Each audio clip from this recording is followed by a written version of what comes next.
Welcome, everybody. We are live on LSR Live. I'm your host, Scott Ritzema, and I think you're really going to enjoy this program on a particularly very practical topic on things we can do in our own home for cheap to help our wellness and healing. Water as medicine. Yes, you heard that right. Water as medicine. We're talking about the forgotten healing power of water therapy. Our guest is Dr. Laura Harris. We're going to bring up her bio so I can introduce her properly here. She's a board certified doctor of natural medicine and passionate medical missionary, just like us at LSR. Trained at Wildwood, Uchee Pines, and IIOM, she empowers others to restore body, mind, and spirit through Wellspring Health Ministries. You'll learn more about Wellspring Health Ministries and how to encounter their encouragement on your health journey. Jeremy, let's bring up Dr. Harris. Welcome her to the program. And everybody listening, by the way, this is the guest you get to direct your toughest questions to as we head to Q&A a little later. We'll take your questions. There's the sponsor again, Vita Living Products at the LSR store. Help out that throat, nasal, and the hand sanitizer. So have at it there at the QR code. Dr. Harris, thank you for coming to talk about, most people probably don't know this term, hydrotherapy. Could you explain, just give a basic definition of what it is, and then we'll get into the nuts and bolts and unpack some of the practical things people can do in their own homes today. Yeah, good afternoon, Scott. It's a pleasure to be here. So hydrotherapy, in its simplest definition, is hydro, water, being used as therapy. So it's using water in each of its three states, a solid, a liquid, and a gas, and in both temperatures of hot and cold and in between, to help the body facilitate its healing processes. You just said water as a solid. I'm not sure I want to listen to the rest of the interview. You're going to talk about using ice and we're going to make ourselves cold. We can do it, folks. Be brave. Hydrotherapy is not for the weak-minded. Be strong. Be strong. But it's super effective. I happen to know, having done it myself, I can't wait to learn more about some tips that I can employ with myself and my children. Even kids can do it, folks. Hydrotherapy. So water in its liquid, solid, and gas forms. Is this a new discovery? I mean, how far back does hydrotherapy go? No, actually, hydrotherapy was a common practice at one point. It goes back to a gentleman named Sebastian Knepp. He was considered the father of modern hydrotherapy. And in 1849, he was able to cure himself from tuberculosis by, you mentioned cold and making ourselves cold earlier. He would take baths in the icy Danube River in the winter time and then run back to his apartment and bundle himself up to make himself warm. And he had learned that the cold baths actually helped to improve his immune system. And he overcame tuberculosis, which was almost unheard of for his time. He was then able to use that and then help treat other people and give them cold baths too. And he created a name for himself using natural remedies.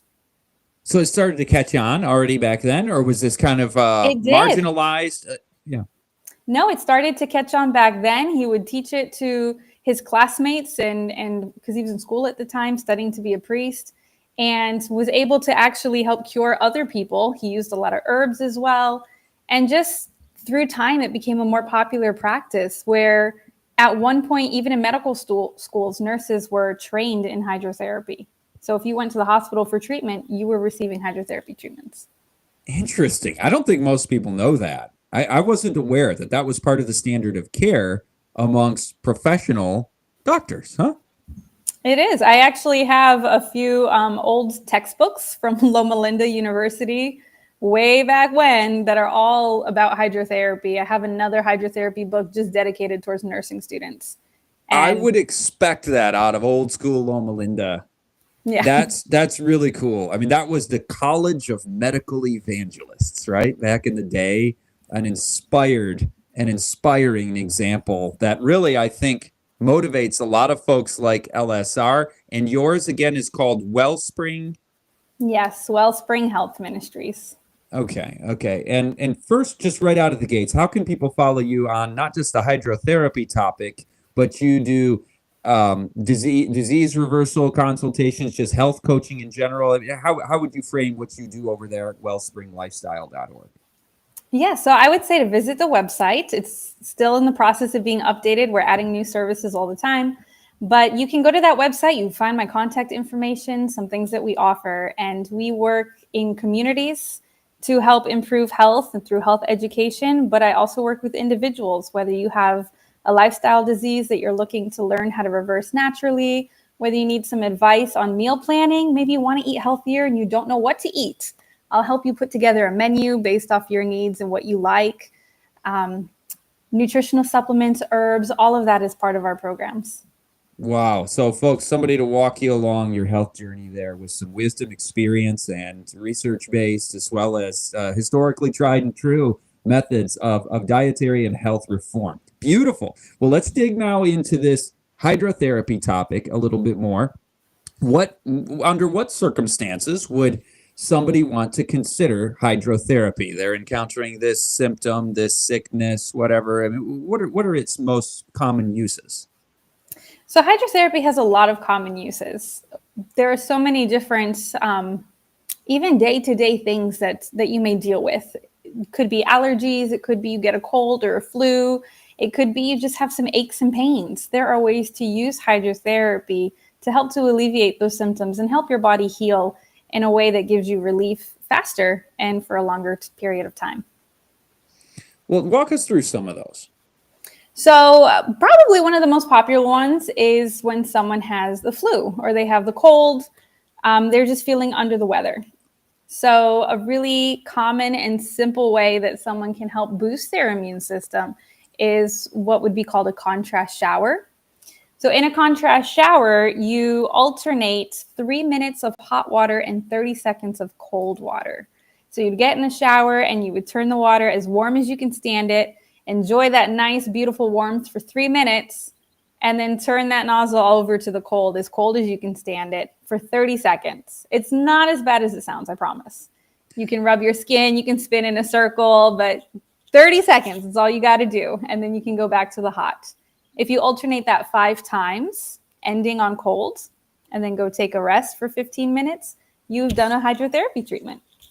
Now, that part about the rest, those who have a lot to do sometimes skip that. I will not confess whether I'm one of those or not. But, I do the showers. I do these regularly. If somebody in my family is fighting something or I've been exposed to it, I've gone in public and stuff's going around, I'll just do it even if I don't feel any symptoms yet. Is there some wisdom in that? Oh, definitely. Because the alternation of the hot and cold will help to boost your immune system, and it can help prevent you from getting sick. So even just ending your daily showers on cold water can help be enough to help boost your immune system so that you don't get sick when you're exposed to all the germs throughout the day. So just every time you take your shower, end it in cold. I actually do that. And by the way, it is as bad as it sounds. The first time you do it. It is. The first time you do it, it is insane. You're like, what is this? Ah! You're breathing. But, after you do it a number of times, it's just like another routine of the day, like flossing. It gets to where it actually feels good. Yeah. Yeah. And if you're doing the 5 in a row, the first one is bad, but the other ones actually are kind of a relief because you're getting so hot, right? After 3 or 4 of the hot cycles, you actually appreciate the cold at that point in the shower. You do. And another thing that I think is really neat, so I would encourage our listeners to even try it. Even just try ending your shower on cold. I can explain briefly that when you apply hot water to the skin, it helps to dilate your blood vessels and increases circulation. Cold has the opposite effect where it actually will shrink your blood vessels and help push blood away. And by alternating, you're increasing circulation. But when you're in the shower and you have the warm water coming on your skin and then you switch to cold, you can actually feel the change in your skin as it's reacting to the cold. And then if you switch back to hot again, you can feel your skin like relax. You can physically feel that change happening on your cells. Boy, that's really cool. Because then it's like, it's working. Like I can feel the difference. Do you tend to, when you come out of the shower after having ended on cold, aren't you freezing cold when you walk out of the shower and dry off? Actually, no. You're not, because when you have those short bursts of cold, it helps to stimulate your system. And by circulating your blood, it actually helps to warm you. because your body's initial reaction is to keep you warm. It doesn't want the body temperature to drop down. So when the cold is applied in those short periods, your body has a reaction to it. So as your blood starts flowing better, you feel warm, and then you can go take a rest, whether it's 10, 15 minutes, and you're warm. You're ready to go throughout your day. Your body's stronger and you're ready to fight. That's, I think that's good advice, actually, just to end your shower with cold, simply for the purpose of not being cold after your showers. And I know it sounds counterintuitive. It's like, what are they talking about? I'm going to put a bunch of cold water to make myself not cold. It works. That is one thing that works, and you'll enjoy the very first time you do it. You shut that cold off. You get the relief after the 30 seconds of cold, and then you notice, wow, I'm really warm stepping out of my shower this time instead of normally I'm cold because, the air and you're wet. And so why was it the blood vessel constriction? Is that the reason for the more rapid breathing when you're being hit with the cold?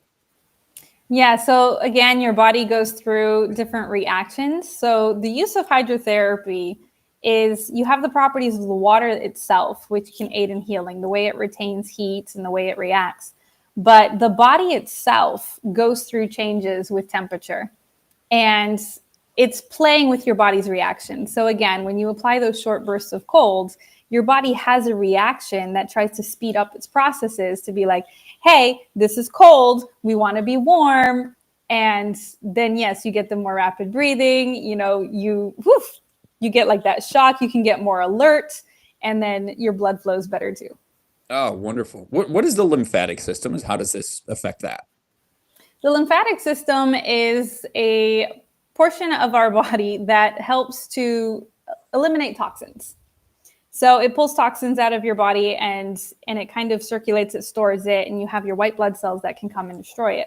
And your lymphatic system exists right under your skin. It's not very deep. And sometimes when you're sick, you can feel maybe in your neck, like when you go to the doctor and they feel your neck, when you have a sore throat, you can actually feel swollen lymph nodes. Under your arms, sometimes you can get swollen lymph nodes. And that's when your body's fighting an infection and storing some of those toxins. So again, as you use hydrotherapy and you're promoting, circulation, you're helping your body send white blood cells and send fighter cells out into your system, along with nutrients that your cells need, to help find little things that don't belong there. It helps to fight germs and bacteria or cells that have undergone changes that are inappropriate, aren't safe to the body, and help to eliminate them. That makes me think about some things that you have to be careful talking about on social media, but maybe we'll leave that for another time. Hydrotherapy is good for a lot of things, isn't it? Detoxing and cleansing and improving the immune system. And I think just improving you're mentally. I don't know what it is, if it's just in my head or if there's something physiological, but I feel like I can take on the day better when I've ended my morning shower with cold. Is it just I did something hard and you just feel good about that? Or is it just kind of get an adrenaline rush out of it? I mean, what is it? I think it's a combination. It helps to kind of wake you up for the day. Like I said, that reaction, it helps make you more alert. And then probably it is the fact that you did something hard. So if you could do that, you can take on what's coming next. Okay, I got a question. You were mentioning the locations of the lymph nodes, and especially, potent locations there, concentrated locations under the arms and the neck and stuff. Is it helpful when you're doing a contrast shower to hit those areas, to target those areas more with the cold than the rest of the body, or is it pretty much all the same? I would say it's good to get well around, when you're in the shower. But that's a good point in the fact that you can apply the same principles of alternating hot and cold to more localized areas. And there are different ways to do that. That may be in the form of a smaller bath. So maybe you have a dish pan at home that you can fill up with water, and you can alternate hot and cold, whether it's you want to fit an arm or your foot or a leg. Or you can use what are called fomentations, where you heat up towels. And again, you can use a hot towel and a cold towel, whether it's over the chest, over the abdomen, areas that are hard to just localize themselves. And you can still do this process of hot and cold for when you're trying to treat a specific area. Okay, so if you've got lung issues, you want to be doing hot and cold right on the chest, or do you do the same with sinuses? Do you apply fomentations right there? Yep. So I am someone who I get chronic sinus infections. And there are actually a few hydrotherapy treatments that help when you suffer with sinuses. One would be the fomentations, where, just to explain simply, you can take a hand towel, you soak it in water, and wring it out well. And you can actually microwave that in a plastic bag for a few minutes till it gets nice and hot. And then you have another layer of towel to protect your skin, but you would fold it over and you can put it over your face and leave that. Again, you can do 3 minutes and then have another hand towel that's cold and apply that to your face for 30 seconds. And alternating that will help to alleviate some of the congestion in your sinuses. It helps to increase the circulation. It opens up those blood vessels and those nasal passageways and can help to improve that. The other way of applying the contrasts, like baths, as another example, is you may have problems with your hands or your wrists. You might have carpal tunnel or arthritis or inflammation, tendinitis. And that would be an example where you fill up a little dishpan and you have hot water in one and cold water in the other. And you can apply your arm, maybe it's your foot that has difficulty, and you do the same principle of the 3 minutes and 30 seconds and alternating 5 times, always ending on cold. And you can help to alleviate some inflammation that way as well. Excellent. You mentioned the 5 times a couple of times. Are you going above and beyond if you do 7 or 8, or is it kind of diminishing returns and just stop at the 5 and you're good? Well, 5 is pretty generic. For a treatment, it's a good amount. I have had some instances where I have done more. It really depends on what you're dealing with. So I had a patient one time who had a lot of pain.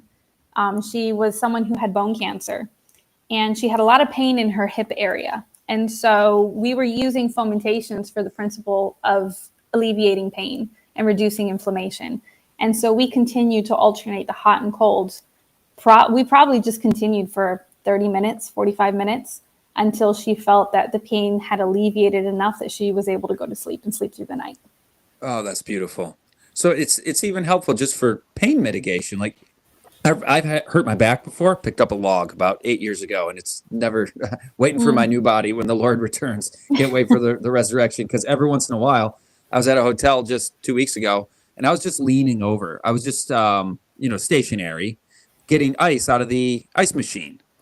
And turns out I needed that ice for another purpose, because as I was leaning there, the back just went, like I had just done something foolish, which I'm always pretty careful with it. And this time I was just leaning. So I get the ice and I put the ice on the back. I've been doing that since I was a kid. You twist an ankle playing around the playground or whatever, and you put ice on it. But do you recommend in that situation where it's not chronic pain, but it's an incident you've just encountered? Do you just like the ice, or do you like the hot cold treatments in a situation like you just hurt your back or you just sprained your wrist? I would say that if you have an acute injury, you want to apply cold at first. You want to keep it cold for, keep ice on it for the first 24 hours. And then after that, by applying hot and colds, you can help to accelerate the healing of the area. But your initial goal is to keep swelling down, inflammation down, things like that. Excellent. Well, I've heard also of a fever bath. Is that something that you recommend? Is that dangerous? And talk to us about fever baths. Fever bath is also known as a hyperthermia bath. It has an interesting concept that when you share it with individuals, their initial reaction is, you want to do what? So we talk about the cold, right? And the benefits of cold. So a fever bath would be the opposite extreme, where you are using higher temperatures and hot water. And the whole goal of this bath is to give someone a fever, an artificial fever. So you want to raise their body temperature. It's a great treatment depending on what you're treating. So it's very much used in autoimmune illnesses, in cancer treatments, things like that. Some individuals use it for colds and flus. I personally would recommend doing something like a contrast bath, but it again stimulates the immune system and helps someone heal faster through the use of a fever. Mm-hmm. That's not something I do regularly, because I did do it once during a certain pandemic. It's just like, I'm going to throw the kitchen sink at this, do everything under the sun. Yeah. I had my kids there with the cold towel on my head, and man, that was torture. That was because they're checking your temperature. They're trying to get it up to a certain amount. And It's not something I, No. yearn for at the beginning of each day, like my ending the shower with cold. Which, by the way, back to the contrast showers. I was wondering if you're in an area where you're on, you're in a warm climate and it's not well water, and the water's just not that cold. Is there any use in doing the contrast shower if that water's coming out at 78 degrees or something? Yeah, so that's actually a good point that I meant to mention earlier, is that when someone is doing a contrast shower, contrast treatment, the goal is to create a difference between the hot and cold. So even if it's not an extreme difference, so long as you're using as hot as you can tolerate, as cold as you can tolerate, or as hot as you can and as cold as you can, that difference in water temperatures will still have a result. Now, I live in Connecticut, where, especially in the winter times, the water is very cold coming out of the faucet. And sometimes if I'm looking to do some cold water, I can't go all the way down to the cold. It feels too cold. So you go as much as you can tolerate either way. And as you alternate, you can find that you can tolerate a little bit more each time. Excellent. Well, what are some other uses for hydrotherapy or methods of hydrotherapy that we haven't touched on yet? So I would say another really good hydrotherapy treatment, the hyperthermia bath, the fever bath that you mentioned, is a very good treatment. The difficulty with that one is that you can't do that one by yourself. And that requires a little bit more training to do, because since you're giving someone a fever, you want to make sure that someone's there to help monitor your vitals, monitor your temperature, and things like that. So that's typically not one that I've trained individuals in, unless I'm training family members to help someone who requires it. But another good treatment that you can do at home that you may not need as much assistance with is actually called a hot foot bath. And that can be used for headaches. It can be used for congestion. It can even be used for blood pressure. And that's something that's a little bit easier to do. So having your feet in hot water helps with blood pressure. That's interesting. Yeah, so the way that you would do a hot foot bath is you would have a tub of water that you can submerge your feet in. The deeper you can submerge, the better. So if your calves are in the water as well, you get a better effect. And you have that water as hot as you can tolerate it. And then the rest of you wrapped in a towel, including the water, and you kind of sit in there and toast up a little bit. And as your body warms up, as you have the hot water at your feet, it helps to pull blood to your lower extremities. It helps to alleviate congestion in the head, in the chest, and it has a calming effect as well.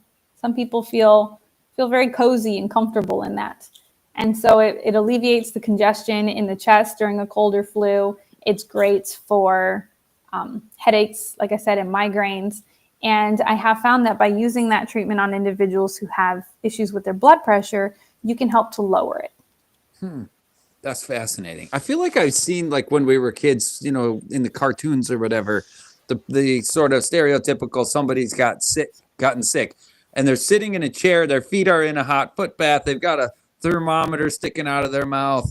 Like, this is actually somewhat common, isn't it? I mean, going back decades at least. That's why, what is the name of this program? The Forgotten History or something like that of hydrotherapy. This is lost wisdom from generations past that you're trying to bring back to people, aren't you? Yeah, you definitely. I can picture one of those cartoons in my mind right now that you're sharing. So it definitely used to be more common. And some individuals, I'm able to even recommend to them, if they don't have assistants around, to completely wrap them up by sitting on the edge of your bathtub with some hot water in it and keeping a cold cloth on your head. And again, it's a forgotten treatment that really does a lot of benefit. Okay, so cold cloth on your head, hot for your feet. How is that helping with headaches and congestion? Like, what's the mechanism there? So like I mentioned a little bit briefly earlier, when you have the heat, it causes dilation of your blood vessels, which pulls blood to the area. When you apply cold, you have the constriction of your blood vessels, which pushes blood away from the area. So when you have a headache, and you have extra congestion in your head, when you have the flu and your lungs are acting up and you're full of gunk, by having your feet in the hot water, you're kind of pulling everything away from your upper area. And by having the cold cloth on your head, you're helping to facilitate the movement of that congestion away from your head and from your chest. Fascinating. You mentioned allergies earlier, and I made a mental note. It's like I want to come back to that one. This is as we record there, as we present this live here in May. A lot of people are getting into some allergy seasons in their various different climates. So, how can this help with allergy relief? So again, it helps to strengthen and fortify your system so that you can better deal with the difficulties around. Another thing that actually might be good for allergies, as we're mentioning different treatments, is a steam inhalation where you breathe in some saline water. You can take a pot and boil it on the stove. You can put some salt in there and you cover your head and just breathe in some of that saline water. And it helps to clean out your sinuses so that you can breathe better. It helps to mitigate the symptoms of allergies. Oh, fascinating. So there was water in your gaseous form.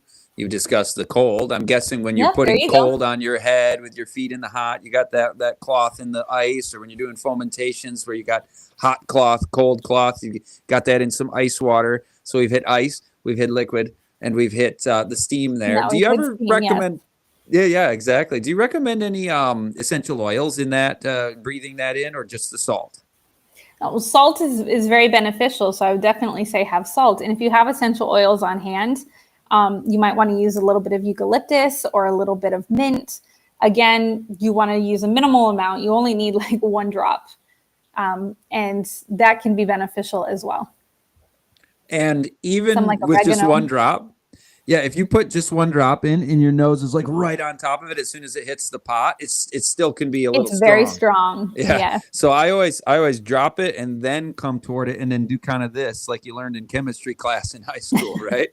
So Make sure it's not too strong. yes, for sure. So, okay, what have we not hit yet as far as, if you're giving a hydrotherapy course? I know you teach on these things, you do the consultations, and I've been throwing my questions out, but what else is some of the essentials that we haven't touched on? Well, I would say one of the big things that I bring up in my class is that regardless of what hydrotherapy treatment you're doing, there are certain principles that you need to follow. So first of all, you want to know exactly why you're doing the treatment. Okay, you want to make sure that what you're trying to help, that the treatment that you're applying is beneficial for it. And so that's a big one. But then there are certain principles. So I mentioned, like in the hot foot bath, about having cold applied to the head. You mentioned, like with a fever treatment, one of the keys of that kind of treatment is, again, keeping the head cold. So anything that you're doing that requires heating up the body, you want to make sure that cold is applied to the head, because you can end up with a headache or dizziness or things like that. So the head always cool is a big one. And then keeping the person hydrated is another very important aspect, especially, again, in treatments where you may be heating someone up, like a hot foot bath. You want to make sure that they're hydrated, because as they heat up, your body is, again, trying to maintain its body temperature. You may begin to sweat and you lose fluid that way. So you want to make sure you're hydrated. You want to make sure that you're not getting any drafts afterwards by keeping yourself warm. And that's part of why it's important to end on cold whenever you do a hydrotherapy treatment. Like you mentioned earlier, it almost sounds counterintuitive to end on cold when you're doing something warm, because then you're going to be cold. But it actually helps to close off all of those blood vessels and helps to protect you from getting drafts and getting chilled. Mm-hmm. Excellent. So, you're talking about, So I say those are some of the principles that are yeah, important. and you're talking about drinking water. I guess that's a form of hydrotherapy, isn't it? Yeah, it's like an internal Yeah. How does hydrotherapy. So that yeah, help? drinking water is very How does important. drinking water, like basic, somebody's like, I got to get this essential oil and this exact herb and this exact product at the pharmacy and whatever, where it's like, no, did you start with, are you drinking water? How much, why is water so important for the immune system? So water is important for every aspect of our body. It's important for our immune system because it helps our body produce the healthy blood cells that it needs. It helps with our circulation, but it really, every single cell of our body needs water to function. And when I teach hydrotherapy classes, I actually do bring out the importance of drinking water. I have a little diagram that I show where even our bones have water in them. A lot of individuals have the idea that your bones are solid, but they require water too. And a lot of our blood cells, our red blood cells, white blood cells, are formed in our bone marrow. Even our brains and how they function require water. So when you're dehydrated, even if it's a mild dehydration, you may not even know that you're dehydrated, but you feel fatigued, you have brain fog, you're not focusing as clearly. And those can all be symptoms of the fact that you don't have enough water. So it's important for our immune system, but it's important for every other part of our body as well. Absolutely. So do that year round, every day of the week, and a little bit of like Celtic sea salt in the water if you're drinking a lot of water or sweating. Yeah, you can do that. If that's not necessary for average amounts of water, but I can see how if you're drinking a lot of water, that could be beneficial. One thing that I have a lot of individuals tell me is that they don't like water, that the taste of water, to me, water doesn't have much of a taste. I don't mind it. But for some individuals, they don't like the taste of it. And so I tell them that they can flavor it with something. You might want to put some mint leaves in there. You can put slices of lemon in there. And by having that little extra flavor, then make it so you like it, so that you drink more of it. For me as well, that's also a great little trick for individuals who maybe they don't drink enough to begin with. So for me, I run through my day, I'm busy, sometimes I forget to drink water. But I have found that if my water has flavor to it, we have some fruit in there, we have some herbs in there, then I'm more likely to drink it throughout the day. And do those herbs, mint, lemon, whatever, do those have a positive impact in and of themselves to motivate you even more? Or are they just getting you to drink the water? Yeah. Like, do they have any properties within themselves that are beneficial? They do. So any kind of herb that you're using, whether it's something like mint, I use that as an example because it tastes good and adds something nice to the water. But that has a lot of beneficial properties. It has antioxidants. It helps with your immune system. It helps with your respiratory system. If you're putting slices of lemon in your water, that is fantastic for your body too. You got your vitamin C and other nutrients that you would need. And even adding, it's even recommended to drink lemon water in the morning. So I'll add that in there, that having a glass of warm water with lemon in it in the morning and drinking it, that's a good internal hydrotherapy treatment. It kind of helps kickstart your metabolism. It helps to cleanse out your system and get you ready for the day as well. And you've already got your first cup of water or two under your belt before you even leave your house. Absolutely. I do that. And my next question for you is going to be, Dr. Harris, I do that. Why do I do it? I'm not even sure, but you said it. Cleansing. Lemon is used in keeping things fresh, right? So it's helping to keep your system cleansed and getting started. Starting your day with water is a very good life habit. I used to not. I used to, just eat big suppers, stay up late, eating late, having a pizza at 10 o'clock or 11 o'clock. And then I'd feel like garbage in the morning. I wouldn't drink anything. I wouldn't eat breakfast. I wouldn't exercise. I'd just kind of stumble into work and then be drinking Mountain Dew because I'm thirsty and I want energy. So the caffeine sugar rush would come in. And it's like, man, that was not a way to thrive. Ever since I started going to bed early, no supper or very light.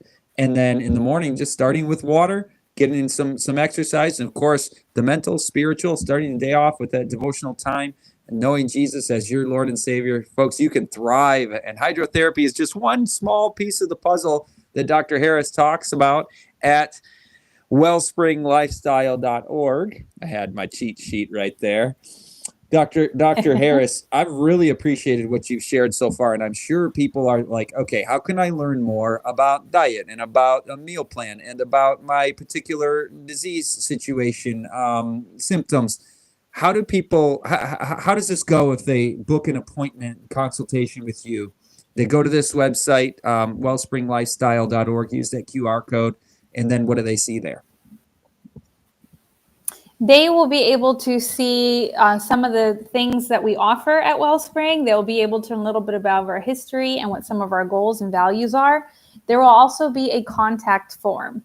So you can fill out that contact form. You can share what difficulty you're having. I will reach back out to you. And even if someone is out of state, I am still able to offer consultation services to them. We use video conferencing, even phone calls. I am happy to talk to whoever would need some assistance, book a consultation, and we can talk about what you may be dealing with in your life, certain health aspects you may be struggling with that I can give you advice on, I can coach you on, and I can help you know what simple things that you can do to be able to improve your health. Even some of the things that you just shared. You know, it sounds like you were able to make a real transformation with your life by adopting lifestyle habits that aren't really overly complex. They're simple things that you incorporate into your life, but make major big differences. Huge differences. Where did you get the name from, by the way? Wellspring. Wellspring. So that's interesting in the sense that I always love the name Wellspring just because of what it signifies. A wellspring is an inexhaustible supply of something. And we got that name from the Bible. It's a biblical concept. You find it in Isaiah, where it talks about how as we do good for others, then we receive blessings that'll be as like a well overflowing. And it also is a concept that can refer to Jesus and how he is in our lives. He's a wellspring to us. And so the idea is that we share health, we share wellness, and we share Christ through what we do as well. So when what we've received of the blessings of God, then it comes to us and then it flows from us to others. And it's inexhaustible and never-ending supply. And that's why we called this ministry Wellspring. That's beautiful. And I'm sure just like Living Springs, they kind of sound the same. Just like Living Springs welcomes people of all backgrounds, nationalities, religions, etc. Same thing at Wellspring. Yes, we are here to help everybody and anybody, even if they may have different opinions than we do. They may have different religious views, different worldviews. We don't discriminate. We're just here to help. That's beautiful. Do you have the one or two questions that are like, oh, I wish Scott would have asked this about hydrotherapy? Or would you like to go right to the shout outs and the questions? Well, I'll just share briefly as you were talking about some of the lifestyle changes that you've made. And you mentioned that hydrotherapy is just one small part, right? So our lifestyle is made up of all the choices that we make, during the day about what time we go to bed, what time do we get up, what do we eat, how much water we drink. All of that ties in. And you mentioned about getting rest as well, and the spiritual, your devotion time every day. And just kind of circling that back to where we started this conversation in the beginning with Sebastian, who was able to cure himself from tuberculosis. So as he went on and he was able to study more about health and more about the body, he came up with what he called 5 pillars of health. So one of them was herbs and the importance of using plants as medicine. Another was, which I know isn't the topic of this meeting today, but exercise is also very valuable, to be moving. Nutrition is an important part of it. Hydrotherapy was an important part of it. But one of the other things was balance as well. And so at Wellspring, balance is something that we hold very important also when it comes to lifestyle.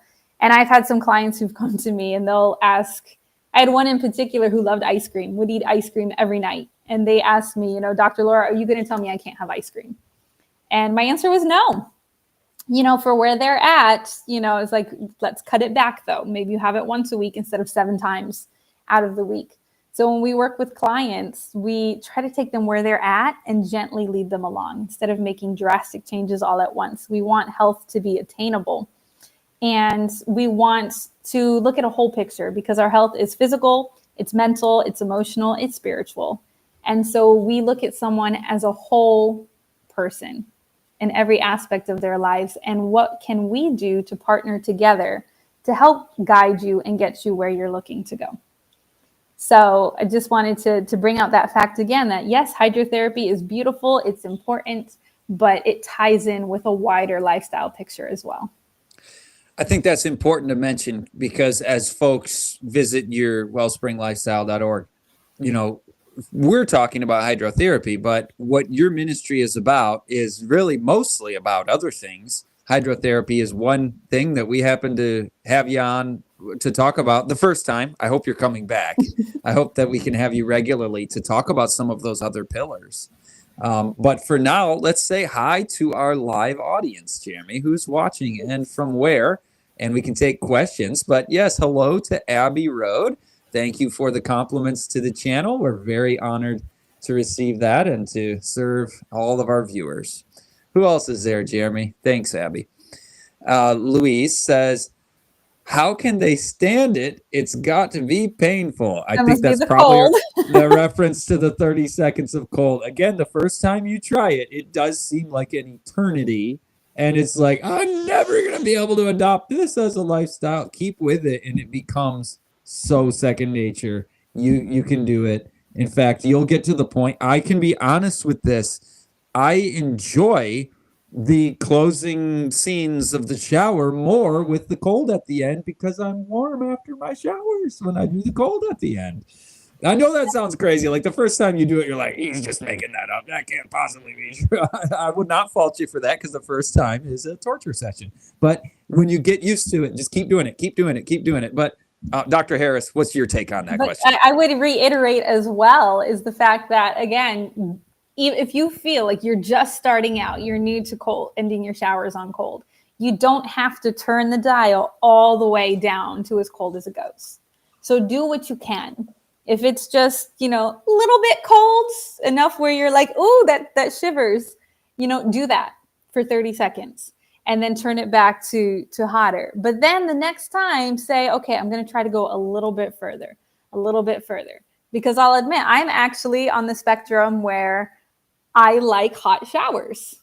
So for me, when I started looking to end on cold, it was difficult for me because it was too extreme. But if you gradually work it, then it's easier to do. And then also, while you have the cold, it makes it easier if you rub your skin, you spin in a circle.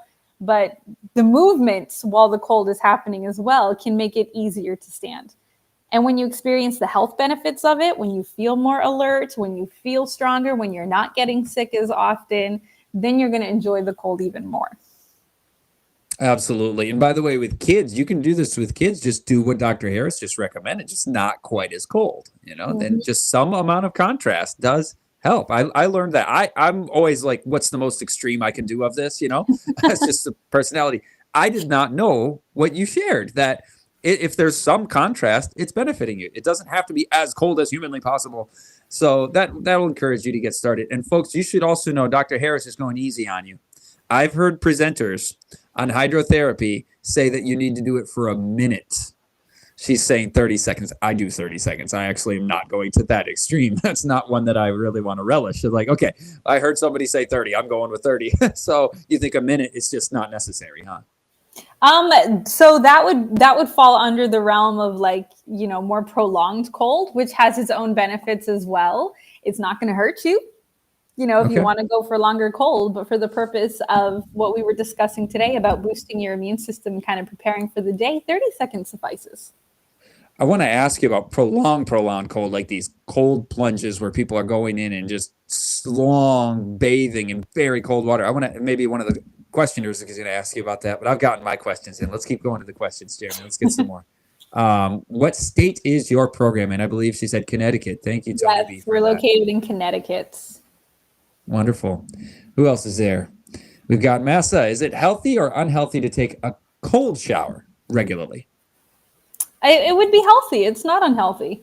So again, we're talking about the premise of the cold and the benefits of cold. It helps to stimulate your system, and you're not going to experience a lot of negative effects from doing that. So if you take a cold shower every day, then enjoy your cold shower, and my respect to you. Yeah, me too. That's more hardcore than I've ever taken on. So that's good. Who's next?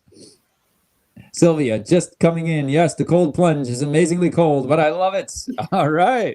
That's good. I like your attitude, Sylvia. That's contagious in a good way. I think the love of hydrotherapy is spreading through this live stream. Thank you for contributing to that. That's something to build up to. You build up to a cold plunge by ending your showers in cold. All right.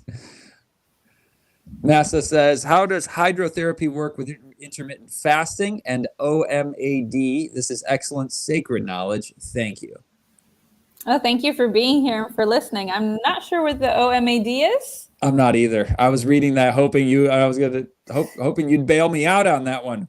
Massa, maybe you can chime in and Jeremy can get that in the queue and we can follow up with OMAD. But what about intermittent fasting? How does it relate to this conversation?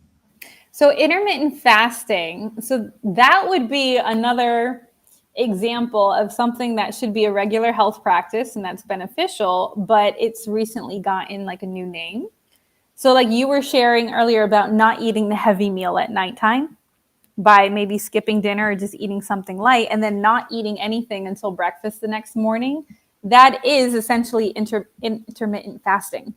And it's very helpful because again, when you eat all the time, it kind of creates your system to become more sluggish. It makes it slow down. You're not able to digest everything properly and get the nutrition benefits that you should be getting from your food.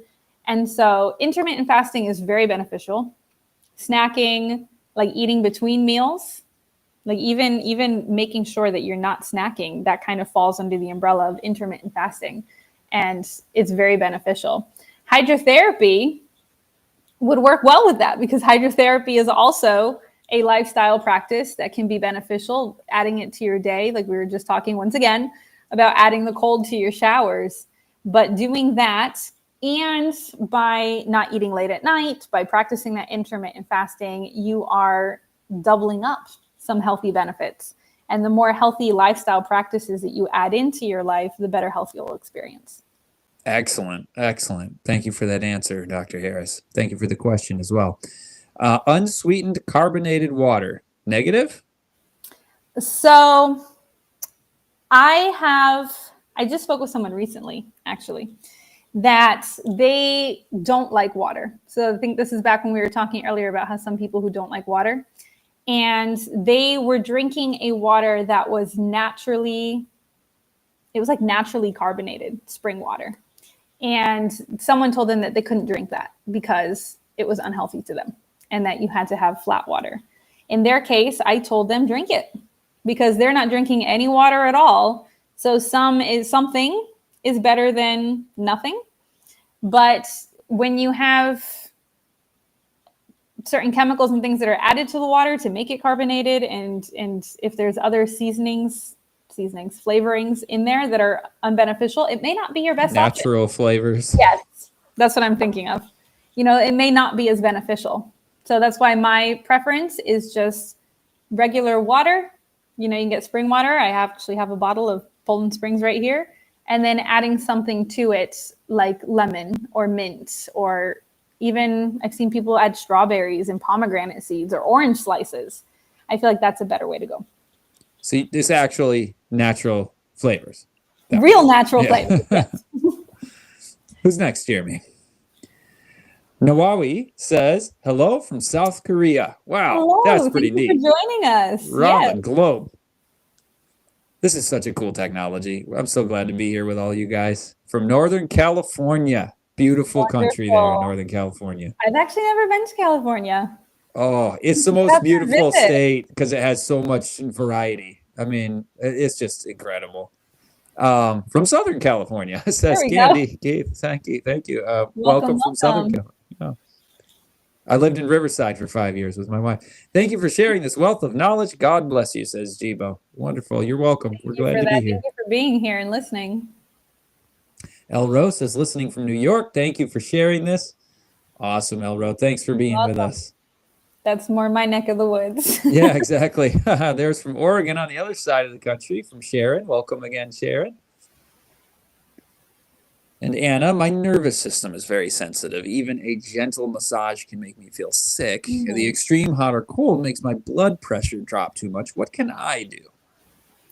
So, I will say there are some herbs that are beneficial that can help with nerves. So you have adaptogenic herbs that help deal with stress. Things like ashwagandha has gained popularity recently. I would say if a massage makes you sick, don't do a massage. It's not 100% necessary. Extreme hot or cold, if it makes your blood pressure drop, then in your case, you would be what's called contraindicated, which means you shouldn't be doing those kind of treatments.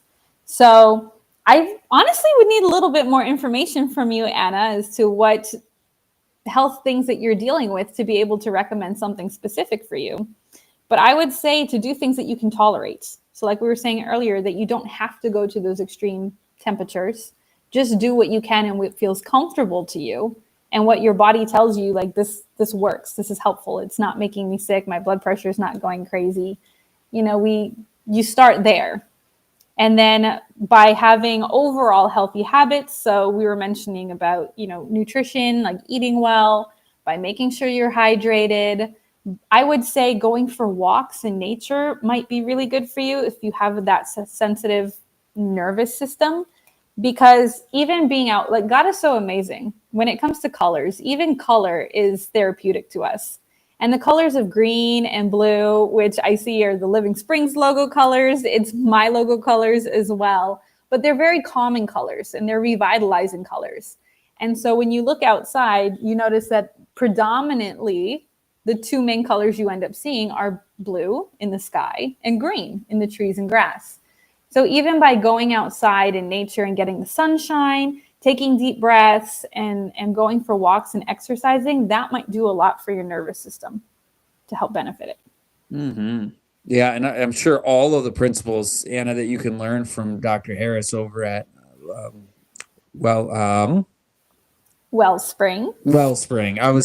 head was going Living Springs at Wellspring. It's so similar. Lifestyle, wellspringlifestyle.org. Give her your specifics, learn all of her principles, and see if some of those sensitivities themselves don't resolve when you do layer upon layer of all of these strategies that she's teaching, these different pillars. Kenny says, would this be helpful for CIDP? I just to comment back on the last question, please. I would say that even one thing that you can do for your nervous system as well would be what's called a neutral bath. And so that's kind of something that a lot of people do anyways, but you wouldn't necessarily think of it as a hydrotherapy treatment. But that is just a water temperature that's comfortable to you. And you can put in some Epsom salts, you can put in maybe some lavender essential oils if you want to light some candles and make it a relaxing environment. And that can be very soothing to the nervous system as well. So I just wanted to add that in.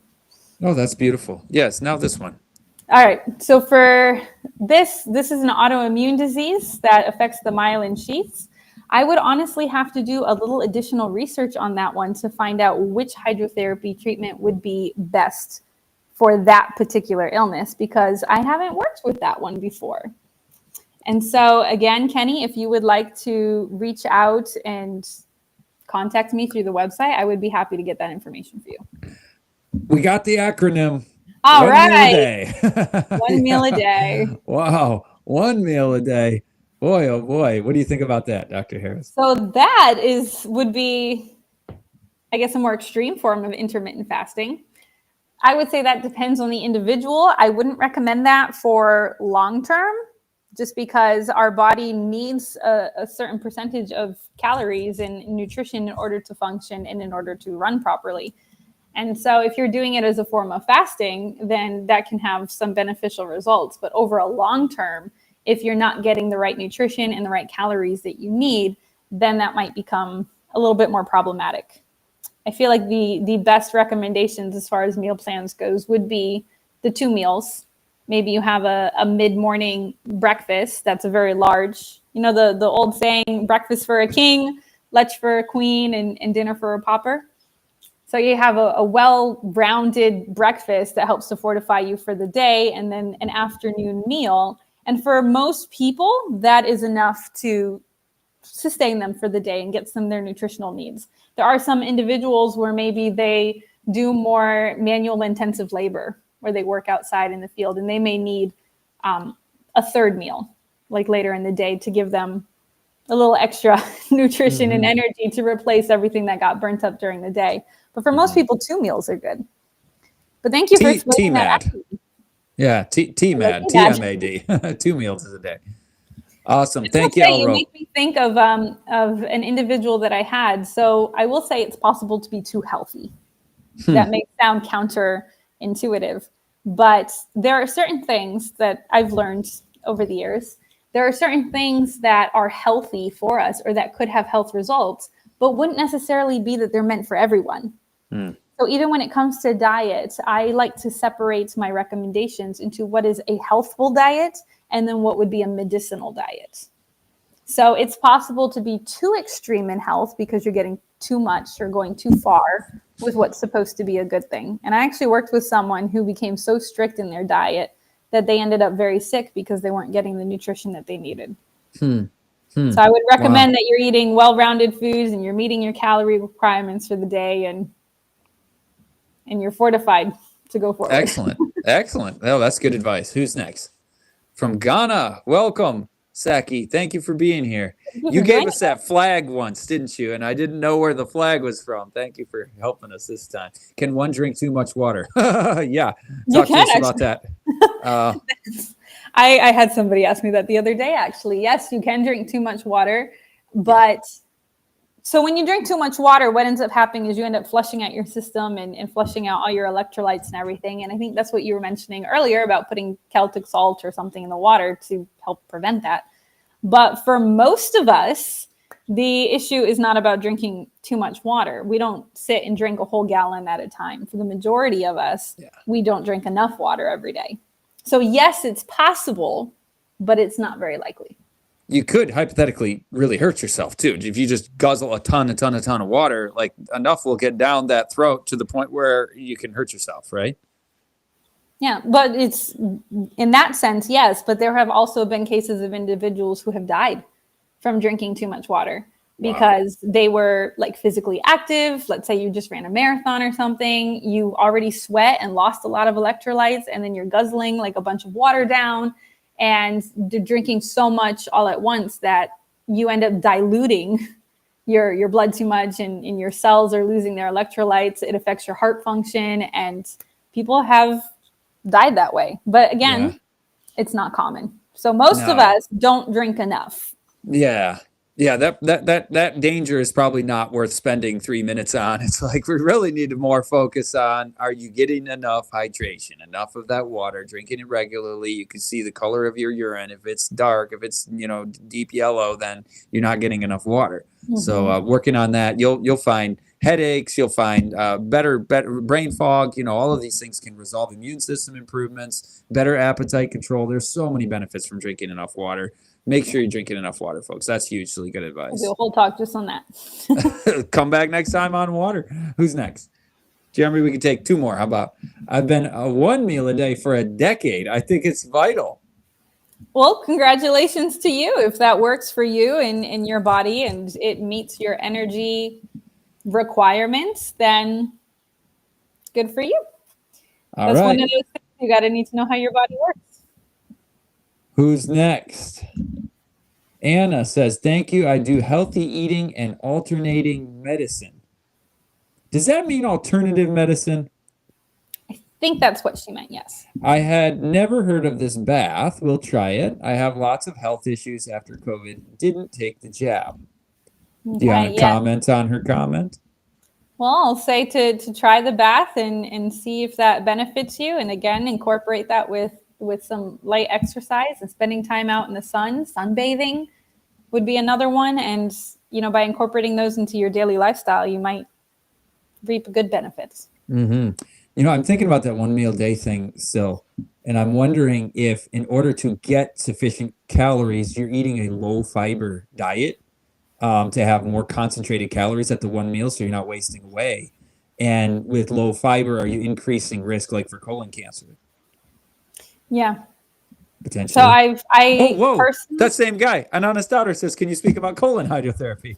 There you go. That popped up. I didn't even read that when I posted this comment. That's interesting. Glad you're here, brother. Appreciate that. Thanks for joining us.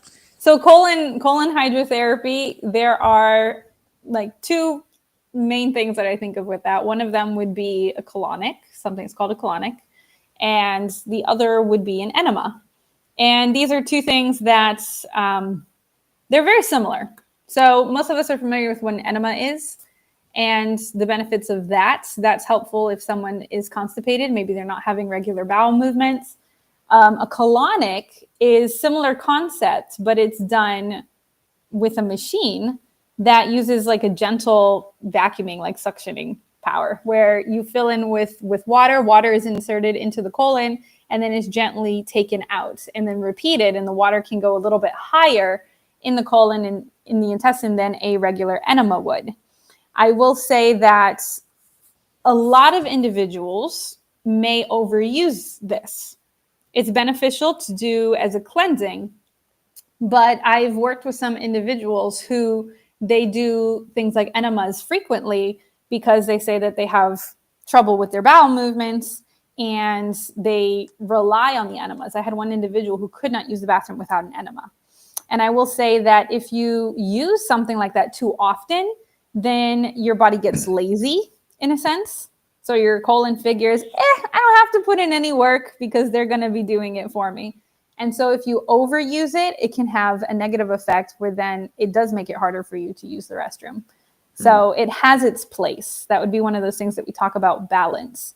So if you find that, again, you're just doing a cleanse, maybe once a year or something, that's great, good for you. But if you're finding that you need colon hydrotherapy more often, then we would be looking at other lifestyle practices like your diet and your exercise. Oh, that's very helpful. Thank you, Dr. Harris, for that. And thank you, Honest Doubter, for being with us. Book an appointment for a consultation with Dr. Laura Harris over at wellspringlifestyle.org. And hope to also have LSR book another Dr. Laura Harris visit, because I think we have a lot more that we can engage with our audience on from your wealth of knowledge, from your studies and your experience. So we're very honored to have had you today, Dr. Laura, and each of you listeners. We're really blessed that you are in this audience, a part of this community. And whether you comment or not, whether we're able to get to your question or not, we appreciate every single one of you. You can go to livingspringsretreat.org. You can go to wellspringlifestyle.org and engage more there. Or see you next Wednesday. Jeremy, who's our guest next Wednesday? Eden Valley. Shaniel, right?